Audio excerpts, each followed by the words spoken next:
شرط لا ينفق ہے، لہذا جو لوگ اللہ پر اور یوم آخر پر ایمان رکھتے ہیں وہ آپ سے ایگزمپشن نہیں مانگ سکتے جہاد فی سبیل اللہ سے۔ واللہ علیم بالمتقین، اور اللہ تعالیٰ جو ہے اپنے متقی بندوں سے خوب واقف ہے۔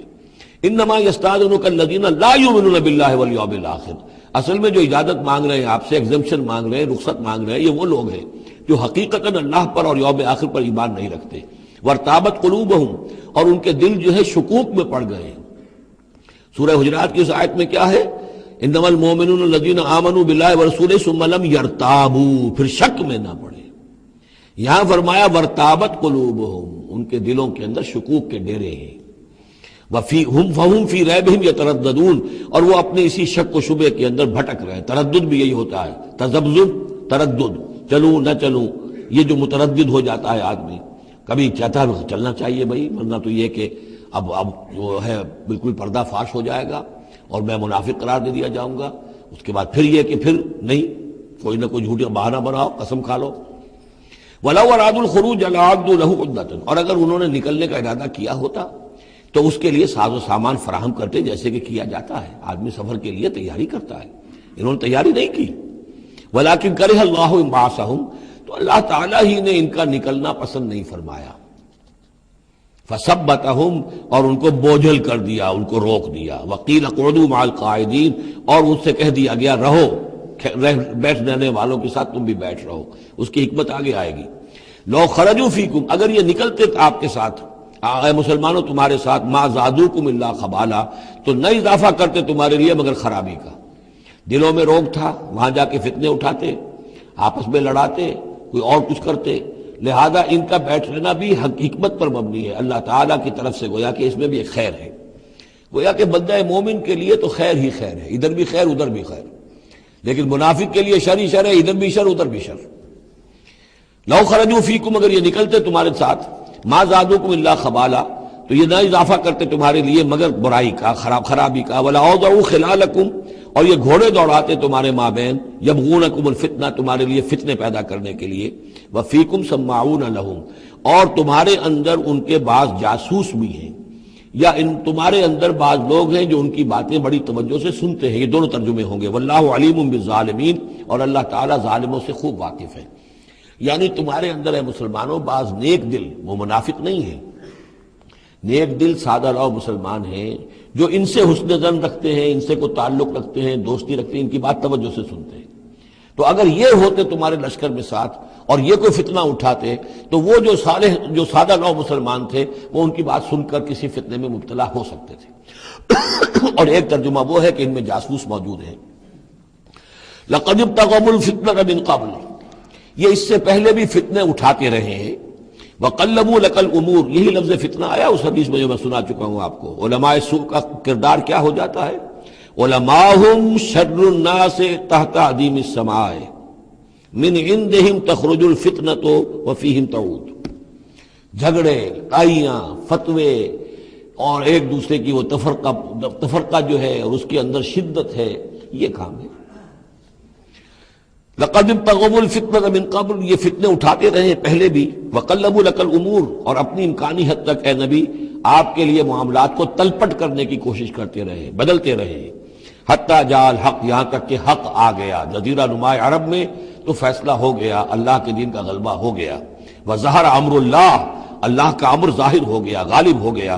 وَهُمْ كَارِهُونَ، جبکہ انہیں یہ پسند نہیں تھا، یہ تو ابھی چاہتے تھے کہ دین کا غلبہ اس طرح سے نہ ہو۔ وَمِنْهُمْ مَنْ يَقُولُ اذْن لِّي وَلَا تَفْتِنِّي، ان میں سے وہ بھی ہے جو کہتا ہے کہ حضور مجھے اجازت دے دیجئے اور مجھے فتنے میں نہ ڈالیے۔ یہ بہت ہی مردود شخص تھا، جد ابن قیس لعنت اللہ علیہ، یہ منافقین میں سے تھا۔ یہ آیا اور اس نے بڑا استہزاء کا انداز اختیار کیا حضور کے ساتھ۔ حضور مجھے تو آپ اجازت دے دیجئے۔ کیوں بھائی، کیا معاملہ ہے، کیا مجبوری ہے؟ حضور میں ذرا حسن پرست قسم کا انسان ہوں، اور وہ شام کی طرف آپ جا رہے ہیں، شامی عورتیں بہت خوبصورت ہوتی ہیں، تو میں تو اپنے اوپر قابو نہیں رکھ سکوں گا، میں فتنے میں مبتلا ہو جاؤں گا، تو آپ مجھے فتنے سے بچا لیں۔ وَمِنْهُمْ مَنْ يَقُولُ اذْن لِّي وَلَا تَفْتِنِّي، اور ان میں سے وہ بھی ہے جو کہتا ہے کہ مجھے تو اجازت دے دیجئے، ایکسپٹ کر دیجئے، اور مجھے فتنے میں نہ ڈالیے، میں آپ کے ساتھ جاؤں گا تو فتنے میں پڑ جاؤں گا۔ أَلَا فِي الْفِتْنَةِ سَقَطُوا، آگاہ ہو جاؤ، فتنے میں تو پڑ چکے، اور فتنہ کون سا ہوگا؟ جو بدبخت اس قسم کا معاملہ کر رہا ہے بدترین فتنے کا شکار تو وہ ہو چکا۔ وَإِنَّ جَهَنَّمَ لَمُحِيطَةٌ بِالْكَافِرِينَ، اور یقیناً جہنم جو ہے ان کافروں کا احاطہ کیے ہوئے ہے۔ ان تصبک حسنۃ تسؤہم، اے نبی اگر آپ کو کوئی اچھی بات پہنچتی ہے، کوئی فتح ہوتی ہے، کوئی خیر آتا ہے، کوئی اچھی خبر آتی ہے، تسؤہم انہیں بری لگتی ہے۔ وَإِن تُصِبْكَ مُصِیبَةٌ، اگر کوئی تکلیف آ جاتی ہے، ناگوار پوزیشن، صورتحال، یقولوا قد اخذنا امرنا من قبل، تو کہتے ہیں جی ہم نے تو اپنا معاملہ پہلے ہی درست کر لیا تھا، ہم کوئی بے وقوف تھوڑا ہی ہے، ان لوگوں کی طریقے سے جو ہے اتنے جو ہے ہم رسک نہیں لیتے، ہم نے پہلے اس سے اپنی حفاظت کا بندوبست کر لیا تھا۔ یقولوا قد اخذنا امرنا من قبل ویتولوا وهم فرحون، اور وہ پیٹھ پھیرتے ہیں اور بڑے شاداں و فرحاں ہوتے ہیں کہ مسلمانوں پر مصیبت آ گئی اور ہم بچ گئے۔ قل لن یصیبنا الا ما كتب اللہ لنا، یہ آیتیں تو ہر شخص کو یاد کر لینی چاہیے۔ یہ دو آیتیں بندہ مومن کے لیے بہت بڑا ہتھیار ہیں، بہت بڑا اسلحہ ہے۔ کہو لن یصیبنا الا ما كتب اللہ لنا، اے بدبختو ہم پر کوئی مصیبت نہیں آ سکتی سوائے اس کے جو اللہ نے ہمارے لیے لکھ دی ہو۔ ہوا مولانا، وہ ہمارا مولا ہے، اگر اس کی طرف سے تکلیف آ جائے، دوست کی طرف سے تکلیف آ جائے کہ ہرچہ ساقی ما ریخت عین الطافظ، میرا ساقی میرے پیالے میں جو بھی ڈال دے اس کا لطف و کرم ہی ہے، تو اللہ کی طرف سے جو آئے سر تسلیم خم ہے جو مزاج یار میں آئے۔ نہ شود نصیب دشمن کے شود ہلاک تیغت، سر دوستاں سلامت کے تو خنجر آزمائی۔ اہل ایمان کا تو معاملہ یہ ہونا چاہیے، قل لن یصیبنا الا ما كتب اللہ لنا، ہوا مولانا، وہ ہمارا مولا ہے، اس کے اذن کے بغیر پتہ تک نہیں ہل سکتا، تو ہمیں ڈر کس کا ہو؟ وعلی اللہ فلیتوکل المؤمنون، اور اللہ ہی پر توکل کرنا چاہیے اہل ایمان کو۔ قل هل تربصون بنا الا احدى الحسنیین، ان سے کہو ہمارے بارے میں تم کن چیزوں کا انتظار کر سکتے ہو سوائے دو نہایت عمدہ چیزوں کے۔ یہ حسنیین کیا ہے؟ احسن، احسن افعل تفضیل ہوا، اس سے مؤنث بنا حسنا، حسنا کا تثنیہ بنا، تو حسنیین دو نہایت احسن صورتوں کے سوا ہمارے لیے تیسری ہے ہی نہیں۔ کیا مطلب؟ ہم سب اللہ کی راہ میں شہید ہو جائیں، احسن، ہم کامیاب ہو کر آ جائیں، احسن، تیسری کیا بات ہے؟ تو ہمارے تو خیر ہی خیر ہے، ڈراتے ہمیں کس سے ہو؟ قل لن یصیبنا، قل هل تربصون بنا، یہ تم ڈرا رہے ہو ہمیں اور جو کہہ رہے ہو ہمیں کس چیز کا خوف؟ ہمارے لیے دو انجام ہو سکتے ہیں ممکن، اور دونوں ہمارے نزدیک نہایت احسن ہیں۔ اللہ کی راہ میں شہادت مل جائے، شہادت ہے مطلوب و مقصود مومن، نہ مال غنیمت نہ کشور کشائی۔ جو حق کی خاطر جیتے ہیں، مرنے سے کہیں ڈرتے ہیں جگر، جب وقت شہادت آتا ہے دل سینوں میں رقصاں ہوتے ہیں۔ اور اگر ہم کامیاب ہو کر آ گئے تو تم بھی کہو گے کہ بھائی یہ تو بڑی کامیابی، ہمارے لیے تو کامیابی کامیابی ہے۔ قل هل تربصون بنا الا احدى الحسنيين ونحن نتربص بكم، اور ہم منتظر ہیں تمہارے بارے میں ان يصيبكم الله بعذاب من عنده، کہ اے منافقو اللہ تم پر کوئی عذاب اپنے خاص اپنے پاس سے نازل کرے، او بأيدينا، یا کوئی وقت آ جائے کہ ہمیں اجازت دے دی جائے کہ ہم تمہاری گردنیں اڑائیں، جیسے کہ اعلان عام کفار کے بارے میں ہوا، ہو سکتا ہے کہ ایسا ہو جائے۔ فتربصوا انا معكم متربصون، تو کرو انتظار، ہم بھی تمہارے ساتھ انتظار کر رہے ہیں۔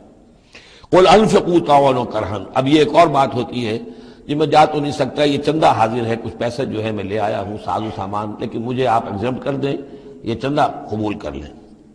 قل انفقوا طوعا وكرها، کہہ دیجئے ان سے کہ چاہے خرچ کرو خوشی سے اور چاہے مجبوری سے، لن يتقبل منکم، یہ تم سے قبول نہیں کیا جائے گا، انکم کنتم قوما فاسقین، اس لیے کہ تم نافرمان لوگ ہو۔ اس وقت جو ہے پیسہ بدل نہیں ہوگا، اس وقت تو جانا ہے، فرض عین ہے، نفیر عام ہے، اس وقت جو ہے یہ پیسہ اس کی جگہ پر کام نہیں کر سکتا۔ وما منعهم ان تقبل منهم نفقاتهم، اور نہیں محروم کیا انہیں اس بات سے کہ ان کے نفقات، ان کے خرچہ جو اللہ کی راہ میں چندہ دے رہے تھے ان کو قبول کیا جاتا، الا انهم كفروا بالله وبرسوله، اس لیے مگر اس بات نے کہ انہوں نے کفر کیا ہے اللہ کے ساتھ اور اس کے رسول کے ساتھ۔ ولا یاتون الصلاۃ الا وهم کسالى، اور وہ نماز کے لیے نہیں آتے مگر بہت ہی کسل مند۔ ولا ينفقون الا وهم کارہون، اور جو یہ خرچ بھی کرتے ہیں تو کراہت کے ساتھ کرتے ہیں، مجبوراً کرتے ہیں، وہ تو جان بچانے کے لیے خرچ کرنے کے لیے آمادہ ہو گئے ہیں، ورنہ انہیں مال جو ہے بڑا پیارا ہے۔ فلا تعجبک اموالهم ولا اولادهم، تو اے نبی اور اے مسلمانوں